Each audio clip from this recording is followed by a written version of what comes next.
ज्ञानवापी मस्जिद में शिवलिंग बेनाम फव्वारे की लड़ाई। वाराणसी स्थित ज्ञानवापी मस्जिद में लगातार 3 दिन से चल रहे सर्वे वीडियोग्राफी के बाद दावों के तूफान आ गए हैं और सभी के अपने अपने बयान हैं। सोमवार को तीसरे दिन के सर्वे के बाद खबर आई कि पूरा हुआ नंदी का इंतजार बाबा मिल गए। दरअसल हिंदू पक्ष की ओर से दावा किया गया कि मस्जिद के अंदर वजूखाने में शिवलिंग मिला है। वहीं दूसरी तरफ हिंदू पक्ष के दावे को नकारते हुए मुस्लिम पक्ष ने अपना दावा पेश करते हुए कहा कि जो वजूखाने में मिला है वह शिवलिंग नहीं फव्वारा है। अब दोनों पक्षों की ओर से किए जा रहे दावे के बीच एक वीडियो भी सामने आया जिसे ज्ञानवापी मस्जिद के वजूखाने का बताया जा रहा है। आपको बता दें कि वायरल वीडियो में गोलाकार शेप में कटे पत्थर के बीच एक आकृति दिखाई दे रही है जिससे शिवलिंग होने का दावा किया जा रहा है और वहीं दूसरी तरफ इस आकृति को फव्वारा होने का दावा भी किया जा रहा है। वायरल वीडियो में देखा जा सकता है कि कुछ लोग उस स्थान की सफाई कर रहे हैं। वहीं शाहनवाज आलम का कहना है कि 2 दिन तक कथित सर्वे के बाद कुछ भी नहीं मिलने पर हिंदू पक्ष ने मस्जिद में वजू करने के लिए बने पुराने फव्वारे के बीच में लगे पत्थर जो कलंतार में टूट गया था उसको ही टूटा हुआ शिवलिंग बताकर अफवाहें फैलाई जा रही हैं। देश के करीब सभी पुरानी और बड़ी मस्जिदों में इस तरह के फव्वारे और बीच में ऐसे पत्थर लगे हुए हैं। वहीं शाहनवाज आलम ने यह भी कहा कि सवाल उठता है कि क्या साल 1937 और 1942 में ये कथित शिवलिंग जैसे आज सर्वे टीम खोज निकालने का दावा कर रही है वह मौजूद नहीं था, और अगर तब नहीं था तो अब कैसे मिल गया। वहीं वाराणसी की एक स्थानीय अदालत के आदेश पर ज्ञानवापी मस्जिद के अंदर किए गए सर्वे का काम सोमवार को समाप्त हुआ। हिंदू पक्ष का दावा है कि मस्जिद के वजू खाने में शिवलिंग मिला है। इसके बाद अदालत ने जिला प्रशासन को कथित शिवलिंग तथा उसके पास जाने के स्थान को सील करके वहां किसी को बिना जाने की पाबंदी लगा दी है। हालांकि मुस्लिम पक्ष इस शिवलिंग को मिलने के दावे को गलत ठहरा रहे हैं। मुस्लिम पक्ष का कहना है कि मुगल काल की मस्जिदों में वजूखाने के अंदर फव्वारा लगाए जाने की परंपरा रही है। उसी का एक पत्थर सर्वे में मिला है जिसे शिवलिंग बताया जा रहा है। वहीं ज्ञानवापी मस्जिद को लेकर ओवैसी ने क्या कुछ कहा, देखिए इस खबर के जरिए। और हुकूमत को भी ये बता रहा हूं कि हमने एक बाबरी मस्जिद को खोया, अब दूसरी मस्जिद को हरगिज नहीं खोएंगे। याद रखना,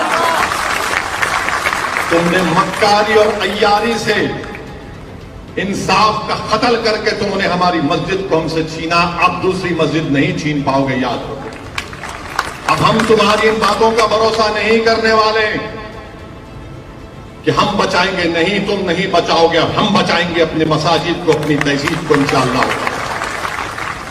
जो लोग आकर मुझसे कहते हैं कि नहीं नहीं हम हैं, तुम नहीं है, तुम कभी हमारे साथ नहीं थे, तुम तो हमारे जनाजे जब आते तुम आकर 2 दिखावे के आंसू बहाकर चले जाते हो और उसके बाद हमारी बर्बादी के अफसाने कोई लिखकर कोई किताब लिख देता है, कोई मजामीन लिख देता है, उसको कोई अवार्ड मिल जाता है। मेरे अजीज दोस्तों और बुजुर्गों, मैं आपके दरमियान में जिम्मेदारी के साथ खड़े होकर कह रहा हूं कि ज्ञानवापी मस्जिद थी और है और रहेगी इंशाअल्लाह ताला।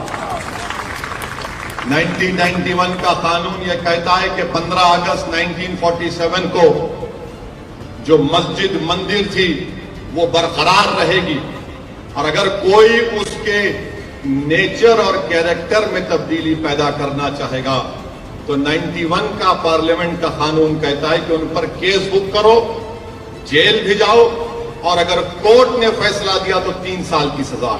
जो मैंने सीखा और सीख रहा हूं वो मुझे कह रहा है कि हम हुकूमत कभी नहीं बदल सकते।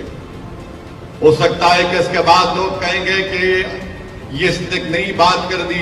ये सच्चाई मैं आपसे कह रहा हूं, आप अपने नुमाइंदों को कामयाब करिए, अपने मुत्तहिदा अपनी ताकत के जरिए, इत्तेहाद के जरिए दलित तबकों को साथ लेकर, कमजोर तबकात को साथ लेकर। आज भी यकीनन हमारे वतन अजीज में ऐसे हमारे हिंदू भाई हैं जो गांधी मौलाना आजाद के पैगाम को समझते हैं, जो आज भी सही मानों में इस मुल्क की खूबसूरती को समझते हैं। इस मुल्क की खूबसूरती क्या है, इसमें बेशुमार मज़ाहिब के मानने वाले हैं, बेशुमार जबानें बोली जाती हैं, वो इस खूबसूरती को समझते हैं और उसकी हिफाजत करना चाहते हैं। मगर याद रखिए, अगर आप उसी बात में चले जाएंगे कि हुकूमत को बदलना, नहीं बदल सकते आप, बल्कि आप तो गवाह हैं इस सरजमीन पर। यहां 27 साल से एक ही जमात बीजेपी कामयाब होती आ रही है, यही कामयाब होते आ रहे हैं। तो मेरे अजीज दोस्तों और बुजुर्गों, मेरी आपसे एक अदबन गुजारिश है, आप इत्तेफाक मत करिए।